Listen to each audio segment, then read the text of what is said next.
Hello friends, welcome to our channel web study. दोस्तों, आप सभी का स्वागत है हमारे चैनल वेब स्टडी में। दोस्तों, मैं आज आप लोगों को जो बेहद ही इम्पोर्टेंट सीरीज है बायोलॉजी की, वो शुरू करने जा रहा हूँ हमारे इस चैनल पे। तो इसमें जैसे कि आप लोगों को पता है कि सारे भी कंपटीशन के एग्ज़ाम में जो साइंस के जो बायो पोर्शन है उससे काफ़ी क्वेश्चन पूछे जाते हैं और बच्चे लोग काफ़ी इस क्वेश्चन से परेशान भी रहते हैं। तो मैं इस सीरीज में सारे बायोलॉजी के हर एक टॉपिक को कवर करूंगा जो generally UPSC, BPSC, SSC, bank, railway, Bihar police, Bihar दरोगा, स्टेट पीसीए, जो भी जनरल कंपटीशन के एग्जाम होते हैं उसमें सारे ये पूछे जाते हैं। तो मैं आप लोगों को ये कवर करवाऊंगा। इसमें जो भी बायो का जो पूरा भी जितना भी इम्पोर्टेंट टॉपिक है सारे मैं कवर करवाऊंगा।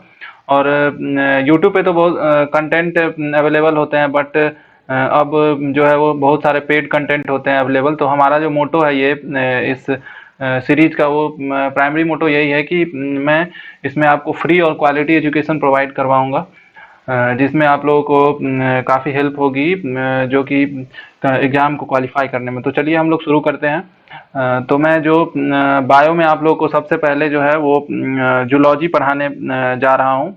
तो इसमें जो जूलॉजी है उसमें जैसे कि जूलॉजी के बारे में आप लोगों को पता होगा कि इसमें जूलॉजी को हम लोग जंतु विज्ञान भी कहते हैं। और जंतु विज्ञान जो है जूलॉजी, इसके जो फादर हैं यानी कि पिता जो बोले जाते हैं, फादर ऑफ जूलॉजी, वो अरस्तु को कहा जाता है। तो काफ़ी एग्जाम में ये भी क्वेश्चन पूछ लिया जाता है कि फादर ऑफ जूलॉजी कौन है। आप लोग जो ये अभी पढ़ोगे वो इसमें आप लोग नोट्स बनाते चलिएगा, ताकि आप लोगों को बाद में इसमें आसानी रहे इसको याद करने में। इसमें जो सबसे पहले हम लोग यहाँ पे शुरू करेंगे, वो सबसे पहले हम लोग जो शुरू करने जा रहे हैं वो सेल यानी कि कोशिका। जो आप लोगों को सबसे जो इम्पोर्टेंट जो भी आपका जो प्राइमरी यूनिट होता है बॉडी का, वो सबसे छोटी जो यूनिट होती है वो सबसे सेल ही होती है। और सेल से भी काफ़ी क्वेश्चन पूछे जाते हैं। तो सेल के बारे में मैं आप लोगों की बता दूं कि ये जो शरीर की जो है वो सबसे छोटी इकाई होती है। शरीर की सबसे छोटी इकाई को आप लोग यूनिट भी बोल सकते हो।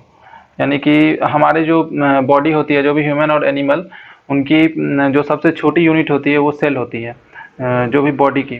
और इसमें मैं आप लोगों को बता दूं कि यहाँ पे जो इसका जो अध्ययन है यानी कि कोशिका विज्ञान जो है, इस सेल की जो स्टडी है, जो स्टडी ऑफ सेल जो होती है, उनको हम लोग साइटोलॉजी कहते हैं। ये काफ़ी इंपॉर्टेंट क्वेश्चन है जो काफ़ी बार रेलवे और एसएससी में भी पूछा जा चुका है कि साइटोलॉजी यानी कि कोशिका विज्ञान। कोशिका विज्ञान जो है उसको साइटोलॉजी कहा गया है। और सबसे पहले जो आपका खोज किया गया था कोशिका का, वो मरी हुई कोशिका का खोज जो कि किए थे, वो फादर ऑफ साइटोलॉजी कहलाए। जो कि खोज जो की थे वो सबसे पहले जो खोज किए थे वो आपका रॉबर्ट हुक किए थे। रॉबर्ट हुक जो थे वो सबसे पहले खोज किए, लेकिन ये जो किए थे वो मरी हुई कोशिका थी। मरी हुई कोशिका का ये खोज किए थे रॉबर्ट हुक। और इन रॉबर्ट हुक को ही जो है वो फादर ऑफ साइटोलॉजी कहा जाता है। फादर ऑफ साइटोलॉजी यानी कि कोशिका विज्ञान के पिता। फादर ऑफ साइटोलॉजी जो है जो इनको कहा जाता है। और उसके बाद चलिए अगले स्लाइड पे हम लोग चलते हैं। जो जीवित कोशिका थी, जो ये तो मरी कोशिका की खोज किए थे, और जो जीवित कोशिका की सबसे पहली जो इन्वेंटर थे, जो कि खोजकर्ता थे, वो आपका ल्यूवेन हॉक थे। इनका जो नाम था वो ल्यूवेन हॉक। आप लोग इसके ट्रिक में भी याद कर सकते हैं कि ल्यूवेन हॉक जीवित कोशिका, और मरी कोशिका को वो हुक से निकाले, उस हिसाब से वो रॉबर्ट हुक कहे जाने लगे। जो कि ये रॉबर्ट हुक हैं, वो मरी हुई कोशिका थी और उनको वो निकाले थे, और वो रॉबर्ट हुक उनका नाम था। और सेल थ्योरी जो है वो सेल थ्योरी, जो आपका सेल थ्योरी था, उनके भी जन्मदाता जो थे वो आपका स्लाइडेन और स्वान, ये दो आदमी थे। स्लाइडेन एंड स्वान इनका नाम था, जो कि सेल थ्योरी दिए थे और सेल थ्योरी के बारे में ये इंट्रोड्यूस कराए थे। अब जो एक इम्पोर्टेंट क्वेश्चन अराइज होता है कि ये आपका ऑब्जेक्टिव क्वेश्चन में पूछा जाता है कि ये सबसे जो वर्ल्ड वाइड में बात कर रहा हूँ, आपका वर्ल्ड वाइड यानी कि दुनिया में जो है वो सबसे छोटी कोशिका, आपका जो सबसे छोटी कोशिका होती है वो कौन सी होती है। तो सबसे जो छोटी कोशिका है वो होती है आपकी माइकोप्लाज्मा, इसको आप लोग माइकोप्लाज्मा बोल सकते हो, इसको माइकोप्लाज्मा कहा जाता है। और दुनिया में भी अगर मैं सबसे बड़ी की बात करूं तो सबसे बड़ी जो कोशिका होती है उसको आपका ऑस्ट्रिच का जो एग होता है, यानी कि शुतुरमुर्ग का अंडा, शुतुरमुर्ग का अंडा, इसे आप एग ऑफ ऑस्ट्रिच भी बोल सकते हो, एग ऑफ ऑस्ट्रिच। अब मैं बात कर रहा हूँ ह्यूमन बॉडी की, जो ये तो वर्ल्ड वाइड हो गया। अब ह्यूमन बॉडी में आपका जो सबसे बड़ा और यानी कि मैं यहाँ पे लार्जेस्ट बोल देता हूँ, आप लोग समझ जाओगे। लार्जेस्ट जो होती है वो होती है आपकी फीमेल का ओवम, यानी कि फीमेल का जो आपका यहाँ पे आप लोग ये इसको मादा अंडाणु भी बोल सकते हो, ये होती है। और जो स्मॉलेस्ट जो होती है वो आपका होता है मेल स्पर्म। तो ये लोग आप लोग याद कर लीजिएगा, इसमें ये काफ़ी इंपॉर्टेंट है, ये डायरेक्ट क्वेश्चन आता है एग्जाम में कि सबसे जो वर्ल्ड वाइड है दुनिया में सबसे छोटी कोशिका कौन होती है। तो यहाँ पे आप लोग जैसे कि देख पा रहे हो कि सबसे छोटी कोशिका जो होती है माइकोप्लाज्मा होती है, सबसे जो बड़ी होती है एग ऑफ ऑस्ट्रिच, यानी कि उसका जो अंडा होता है ऑस्ट्रिच का वो होता है। फिर आपका ह्यूमन बॉडी में अगर पूछा जाए तो वो फीमेल ओवम, और स्मॉलेस्ट जो होती है वो मेल स्पर्म। अब चलिए आगे चलते हैं। इसमें एक होता है कि आपका सबसे लंबा यानी कि largest cell, largest cell in human body, तो ये न्यूरॉन होता है। न्यूरॉन यानी कि आपका होता है, इसको आप लोग तंत्रिका कोशिका बोल सकते हो। जो आपके तंत्रिका कोशिका जो होता है बेसिकली वो आपके शरीर में एक जाल की तरह होता है, पूरे बॉडी में एक आपका नेट की तरह फैला होता है। और एक जरूरी बात कि ये जो न्यूरॉन होता है उसमें रिकंस्ट्रक्शन नहीं होता है, न्यूरॉन का आपका पुनः निर्माण यानी कि पुनः जो निर्माण होता है वो नहीं होता है। यानी कि अगर ये डैमेज हो गया तो आदमी की इसमें मैक्सिमम टाइम मौत हो जाती है। और यहाँ पे जो सेल डिवीजन होता है वो सेल डिवीजन अगर सबसे फास्ट, यानी कि ये सब इंपॉर्टेंट पॉइंट में आप लोग नोट करते जाओगे, या कि जो कि सबसे जो तेज होती है, सबसे तेज जो सेल डिवीजन होती है वो आपका लीवर में होता है। ह्यूमन का जो लीवर, इसको आप लोग हिंदी में यकृत बोल सकते हो। यकृत में सबसे ज़्यादा जो होता है वो सेल डिवीजन सबसे फास्ट होता है। यानी कि यदि आपके लीवर अगर यदि डैमेज हो जाएगा तो वो सबसे ज़्यादा वो अपने आप को रिपेयर कर लेगा। देखिए एक आप लोगों को इसमें मैं एक फ्लो चार्ट की तरह समझा रहा हूँ कि सबसे जो छोटी यूनिट होती है वो सेल होती है। सेल के बाद जो आता है वो आपका टिश्यू आता है। तो देखिए सेल में तो आप लोग को पता है कि इसको कोशिका बोलते हैं हम लोग, कोशिका हो गया। टिश्यू को आप लोग उत्तक बोल सकते हो। देखिए उत्तक टिश्यू को बोला जाता है। टिश्यू के बाद जो आता है वो आपका ऑर्गन आता है। ऑर्गन, और ऑर्गन एक अंग होता है। ऑर्गन और ऑर्गन से सारे मिल के जो होते हैं वो बॉडी बनाते हैं, यानी कि शरीर, जो कंप्लीट आपका शरीर का निर्माण होता है। यानी कि इस ऑर्डर में आपका जो है ये शरीर में आप लोग के यहाँ पे ये कंपोनेंट सब होते हैं। अब जो होता है वो अगला इम्पोर्टेंट पॉइंट है कि आपका जो parts of cell, parts of cell, कोशिका के भाग, कोशिका के बहुत सारे भाग होते हैं, उसका मैं इसमें चर्चा करूंगा। चलिए जो सबसे पहली जो होती है वो आपकी होती है, चलिए मैं अभी पेन का जो कलर है वो चेंज कर लेता हूँ। तो देखिए मैं आपका जो पेन का कलर है वो चेंज कर लेता हूँ। चलिए रेड से हम लोग लिखते हैं। तो इसमें जो आपका होता है वो सबसे पहला जो है वो कोशिका झिल्ली, इसकी हम लोग बात करते हैं। कोशिका झिल्ली, कोशिका झिल्ली, इसको इंग्लिश में जो है वो सेल मेम्ब्रेन बोलते हैं, सेल मेम्ब्रेन। और इसको जो है ना वो प्लाज्मा भी बोला जाता है। ये जो ये होती है सेल की बाहरी परत, सेल की जो बाहरी परत होती है इसको हम लोग कोशिका झिल्ली कहते हैं। और ये जो बना होता है वो आपका मेड ऑफ प्रोटीन होता है, यानी कि प्रोटीन से बना होता है। और ये इसकी अगर मैं बात करूं कि ये कहाँ पे पाया जाता है, ये एनिमल और आपका ह्यूमन, एनिमल एंड ह्यूमन दोनों में पाया जाता है। ये कभी आप लोगों को क्वेश्चन पूछ देगा कि जो सेल वॉल होता है ये आपका ये कोशिका झिल्ली वो कहाँ किस किस में पाया जाता है, एनिमल और ह्यूमन दोनों में पाया जाता है। सेकंड जो है आपकी वो सेकंड आती है आपकी सेल वॉल। सेल वॉल इसको हम लोग जो है वो कोशिका भित्ति कहते हैं।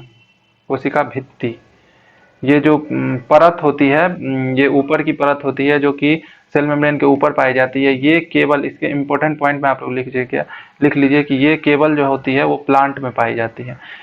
ये जो कोशिका भित्ति होती है वो ये जो देखिए आप लोग का कोशिका झिल्ली जो था वो मेड ऑफ प्रोटीन था, और ये मेड ऑफ सेल्यूलोज। ये सेल्यूलोज का बना होता है। जैसे कि हम लोग कपड़ा जो पहनते हैं, वो कपड़ा भी जो होता है ना, वो सेल्यूलोज का ही बना होता है, और हम लोग उस सेल्यूलोज से बने कपड़े पहनते हैं ताकि हम लोग का जो स्किन है वो सेफ्टी रह सके। और इसका जो मेन जो फंक्शन होता है, देखिए सेल वॉल का जो फंक्शन होता है वो आपका फंक्शन है कि आपका डिजाइन देता है। ये डिजाइन हो गया, उसके बाद सेफ्टी हो गया। ये सेफ्टी प्रदान करता है।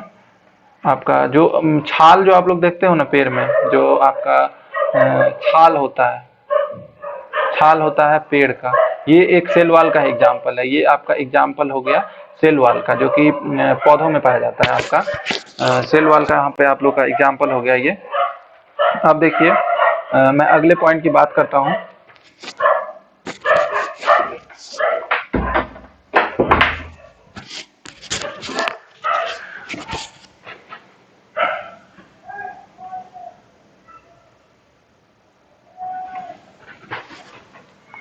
अब मैं अगले बात करता हूँ कि ये तीसरा जो होता है वो आपका होता है माइटोकॉन्ड्रिया।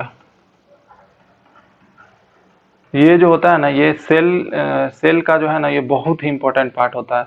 ये माइटोकॉन्ड्रिया, मैं इंग्लिश में भी लिख देता हूँ, माइटोकॉन्ड्रिया। इसका जो हिंदी नाम है ना, ये सूत्रकणिका होता है। हालांकि हिंदी में थोड़ा सा इसका नाम टफ होता है, तो आप लोग जो हिंदी मीडियम वाले स्टूडेंट है वो यही याद रखिएगा, माइटोकॉन्ड्रिया सिंपल जो होता है। इसको सबसे इंपॉर्टेंट क्वेश्चन कि इसको पावर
एडिनोसिन ट्राइफॉस्फेट इसके, और इसके जो खोजकर्ता थे वो भी कभी कभी पूछ लेंगे, तो खोजकर्ता आप लोग याद रखिएगा। खोज जो किए थे वो अल्टमैन, ये अल्टमैन थे खोजकर्ता, अल्टमैन। चलिए माइटोकॉन्ड्रिया खत्म हो गया। अब मैं अगली बात कर रहा हूँ। इसमें आपका जो चौथा है वो आपका यहाँ पे गोल्जी बॉडी आता है। गोल्जी बॉडी, ये इसका जो काम होता है ना, ये इसका कार्य क्या है वो देखिए। गोल्जी बॉडी जो होता है वो परिवहन का कार्य करता है। कोशिका में जो आपका ट्रांसपोर्टेशन होता है, परिवहन का आपका ये काम करता है। और ये क्या चीज़ का परिवहन करता है? दिमाग में सवाल होता है क्या चीज़ का, तो ये आपका एनर्जी ट्रांसपोर्टेशन करता है। आपका ये एनर्जी को ट्रांसपोर्टेशन करता है, एक जगह से दूसरे जगह जाता है। और यहाँ पे इसमें एक होता है वैक्यूल, इसको हम लोग रसधानी बोलते हैं। ये जो वैक्यूल है ये आपका वाटर एब्जॉर्ब करता है, वाटर एब्जॉर्प्शन का काम करता है, ये वाटर एब्जॉर्ब करता है। अब पांचवा जो पार्ट होता है वो होता है आपका सेंट्रोसोम। सेंट्रोसोम, इसको हम लोग हिंदी में तारक काय भी बोलते हैं। जो तारक काय होती है, इसके जो आपका खोजकर्ता था वो खोजकर्ता थे आपके बोबरी। देखिए ये नाम आप लोग याद रखिएगा। इसके खोजकर्ता आपके बोबरी हो गए। फिर एक माइटोकॉन्ड्रिया थे उसके अल्टमैन, और अल्टमैन इसके खोज करता थे। और उसके बाद आपका जो सेल था उसमें तो आप लोगों को पता ही था, जो जीवित कोशिका थे उसके ल्यूवेनहॉक थे। मरी हुई कोशिका को आप लोग का रॉबर्ट हुक जो थे वो आपका उसको निकाले थे। तो सेंट्रोसोम जो सेंट्रोसोम क्या करता है कि सेंट्रोसोम का जो काम है वो काफ़ी ही इम्पोर्टेंट है, जो कि ये आपका जो कोशिका विभाजन जो होता है आपका, जो कोशिका विभाजन यानी कि सेल डिवीजन, वो कोशिका विभाजन का जो काम है ना ये वही करता है, यानी कि reconstruction of cell, reconstruction of cell यही करता है। ये आपका जो सेंट्रोसोम होता है वो आपका ब्रेन में भी पाया जाता है, ब्रेन में भी होता है। ये सेंट्रोसोम जो होता है वो ब्रेन में होता है। इस ब्रेन में जो होता है वो 90% जो न्यूरॉन सेल होती है, 90% न्यूरॉन सेल, और 10% जो होती है ये आपका गिलियल सेल होती है।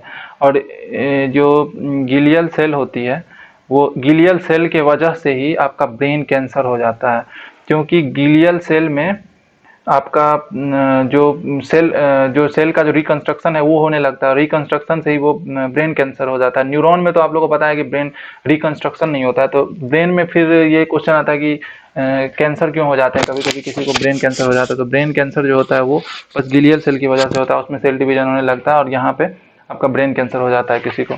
अब देखिए कि आपका एक जो 6 नंबर है वो आपका इंडोप्लाज्मिक रेटिकुलम, इसको आप लोग शॉर्ट फॉर्म में ER भी बोल सकते हो। यहाँ पे मैं इसका स्पेलिंग लिख देता हूँ, इसमें आप लोग इसको नोट डाउन कर लीजिएगा। इसको इंडोप्लाज्मिक रेटिकुलम बोलते हैं। ये क्या करता है कि इसका जो वर्क है यानी कि फंक्शन भी आप लोग बोल सकते हो, वो आपको ये स्केलेटन यानी कि कंकाल, ये स्केलेटन प्रदान करता है बॉडी को। और स्केलेटन क्या करता है, आपका डिफेंस का काम करता है, यानी कि सुरक्षा यहाँ पे देता है, सुरक्षा देता है। ये आपके बॉडी के अंदर के पार्ट को ये सुरक्षा देता है। ये दो तरह का होता है, एक होता है आपका स्मूथ ईआर यानी कि स्मूथ एंडोप्लाज्मिक रेटिकुलम। ये जो बनाता है वो क्या करता है, फैट को बनाता है, यानी कि ये आपका फैट फॉर्मेशन करता है।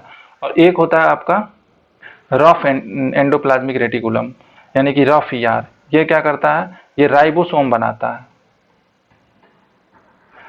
राइबोसोम का जो ये फॉर्मेशन करता है, राइबोसोम फॉर्मेशन करता है। अब आप लोगों के क्वेश्चन आता होगा कि ये राइबोसोम क्या है, तो ये राइबोसोम जो होता है ये भी काफ़ी इम्पोर्टेंट है आपका एग्जाम के दृष्टिकोण से, और आपके जो बॉडी में वो भी बहुत ही इम्पोर्टेंट काम करता है। ये आपका सबसे छोटा कोशिकांग है, यानी कि सेल का जो पार्ट है ना उसमें सबसे छोटा पार्ट यही राइबोसोम है। इसमें एक आपका होता है आपका सेडिमेंटेशन कोफिशिएंट यानी कि SC, इसको आप लोग S से भी डिनोट कर सकते हो। इसमें होता है एक 70S और एक होता है आपका 80S। ये 70S जो होगा वो आपका अनडेवलप्ड होगा, अनडेवलप्ड सेल, और इसी को अनडेवलप्ड को बोलते हैं प्रोकैरियोटिक सेल। और एक होता है ये आपका डेवलप्ड होता है, और डेवलप्ड को हम लोग बोलते हैं यूकैरियोटिक सेल। अब एक जो आपका अगला पार्ट आता है वो आता है आपका 8 में हम लोग बोल सकते हो आप लोग यहाँ पे न्यूक्लियस,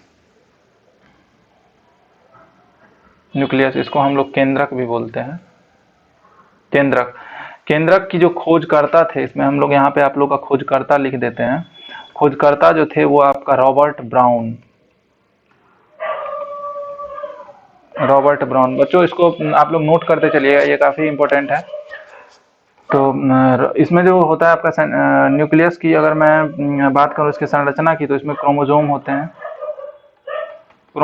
हैं जो कि आपका डीएनए में पाया जाता है। और एक अगर ह्यूमन बॉडी की मैं बात करूं तो ह्यूमन बॉडी में आपका जो 46 क्रोमोजोम पाए जाते हैं, और इसमें जो इसको मैं न्यूक्लियस को जो बोल सकता हूं आपका ब्रेन ऑफ सेल यानी कि आपका कोशिका का जो दिमाग है ना उसको आप लोग ये बोल सकते हो। अब देखिए सबसे इम्पोर्टेंट जो कि एग्जाम के पॉइंट ऑफ व्यू से आपका जो होता है वो लाइसोसोम। इसके जो खोजकर्ता थे वो थे आपका डी डुबे थे। जो ये क्या करता है ये पाचन का काम करता है। ये कौन सा, ये हाइड्रोलाइटिक एंजाइम छोड़ देता है, ये आपका बर्बाद कर देता है ये सेल को। ये जो सेल के पार्ट्स होते हैं उसको बर्बाद कर देते हैं, और इसको में हम लोग क्या करते हैं, सुसाइड पॉइंट भी कहा जाता है, कोशिका का सुसाइड पॉइंट, यानी कि इसको आत्महत्या की थैली, इसको हम लोग आत्महत्या की थैली भी कहते हैं, जो कि आप लोग आत्महत्या की थैली कहते हैं। और ये काफ़ी बार एग्जाम में आ चुका है कि आत्महत्या की थैली किसको कहा गया है, तो जो लाइसोसोम होते हैं उसको आत्महत्या की थैली कहा जाता है। और इसमें हम लोग अगर अगले बात करें तो आपका हम लोग बात कर रहे हैं अब लाइसोसोम आप लोग का खत्म हो गया। अब सेल में आपका प्रोकैरियोटिक और यूकैरियोटिक हम समझा देते हैं कि सेल जो होते हैं ये इसमें दो तरह के होते हैं, एक हो गया आपके प्रोकैरियोटिक और एक हो गया आपके यूकैरियोटिक। तो ये तो आप लोगों को पता ही था कि प्रोकैरियोटिक जो होते हैं वो आपका अनडेवलप्ड होते हैं, प्रोकैरियोटिक अनडेवलप्ड, और यूकैरियोटिक जो होते हैं दो डेवलप्ड होते हैं। अब डेवलप्ड जो होते हैं उनमें भी एक दो तरह के होते हैं। इसमें एक होते हैं कि प्लांट में पाए जाते हैं, और दूसरे जो होते हैं वो एनिमल में पाए जाते हैं। एनिमल में जो पाए जाते हैं उनका जो इसका जो ये दोनों जो श्वसन करते हैं ना, वो श्वसन माइटोकॉन्ड्रिया में होता है, और माइटोकॉन्ड्रिया का जो मेन काम है वो भी तो श्वसन ही करना है। अब आप लोगों को एक हम लोग बता देते हैं हम कि ये न्यूक्लिक एसिड के बारे में आप लोग को बता देते हैं कि ये न्यूक्लिक एसिड क्या होता है। न्यूक्लिक एसिड जो होता है वो आपका दो तरह का होता है, एक होता है डीएनए में और एक आता है आपका आरएनए। और डीएनए में जो होता है वो आपका होता है एक न्यूक्लियस में पाया जाता है, ये न्यूक्लियस में पाया जाता है, और एक होता है आपका माइटोकॉन्ड्रिया में भी पाया जाता है ये। उसके बाद देख लीजिए इसके जो खोजकर्ता थे डीएनए के वो थे आपके कार्लसबर्ग खोजकर्ता थे। और डीएनए में जो है ना वो फास्फोरस भी पाया जाएगा और हाइड्रोजन बॉन्ड भी पाया जाएगा। चलिए फ्रेंड, तो मैं आप लोग को अब आगे जो अगला पॉइंट है वो आप लोग को मैं आप लोग को सेल डिवीजन बता देता हूँ कि सेल डिवीजन जो होता है वो आप लोग इससे रूबरू हो जाइए कि ये क्या होता है और ये कैसे होता है। तो सेल डिवीजन को हम लोग कोशिका विभाजन कहते हैं। और कोशिका विभाजन जो होता है वो बेसिकली आपका तीन तरह का होता है। पहला आप लोग होता है वो होता है असूत्रीय कोशिका विभाजन, इसको एमिटोसिस भी बोलते हैं। एमिटोसिस जो होता है वो आपका छोटा और प्रोकैरियोटिक दोनों में होता है। छोटा और प्रोकैरियोटिक सेल जो बड़ा से दो बनेगा, यानी कि ये प्रोकैरियोटिक सेल होते हैं उसमें बनेगा। और ये इसमें क्या होता है बेसिकली असूत्रीय में आपका एक बड़ा सा सेल होता है और बड़ा सेल से दो छोटा बनेगा, दो छोटा सेल बन जाएगा। दूसरा जो होता है वो आपका एक समसूत्री कोशिका विभाजन हो जाता है आपका, समसूत्री यानी कि मिटोसिस बोलते हैं उसको, हम लोग इसको इंग्लिश में मिटोसिस बोल देते हैं।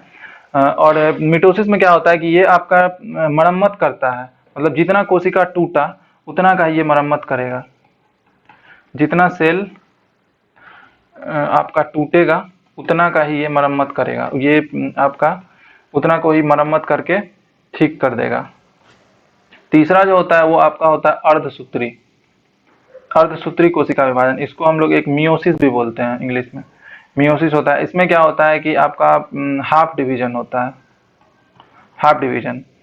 और ये क्या होता है कि ये यूज इन रिकंस्ट्रक्शन में ही होता है। और ये आपका जो मियोसिस होता है ये काफ़ी इंपॉर्टेंट होता है ह्यूमन बॉडी में। ये आपका रिप्रोडक्शन होता है, रिप्रोडक्शन में यूज होता है। इसमें क्या होता है कि मेल का आपका जो 46 क्रोमोसोम जो कि हम लोग आपको बताए थे पहले, और फीमेल का 46 क्रोमोसोम होता है। और ये दोनों में इसमें से क्या आता है, इसमें से आता है 23 और इसमें से आता है 23, और यहाँ पे जो 46 क्रोमोसोम होते हैं ये मिल के एक बेबी बनाते हैं, ये बेबी बनते हैं। और ये आपका ये जो मियोसिस होता है वो बहुत ही इम्पोर्टेंट है, जो कि आपका सेल डिवीजन से रिप्रोडक्शन में यूज होता है। और रिप्रोडक्शन में यही वाला थ्योरी आता है, और इससे आपका मियोसिस का यहाँ पे आप लोगों को यूज दिख गया। अब देखिए मैं मियोसिस को यहाँ पे डिटेल में थोड़ा बता देता हूँ। जो मियोसिस होता है, जो अर्धसूत्री कोशिका विभाजन,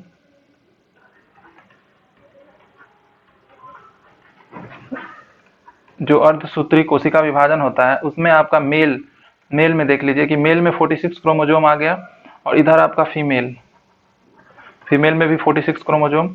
अब इसमें क्या होता है कि आपका ऑटोसोम होता है एक, ऑटोसोम ये आपका 44 होता है इस 46 में, और ऑटोसोम और एक होता है ऑलोसोम।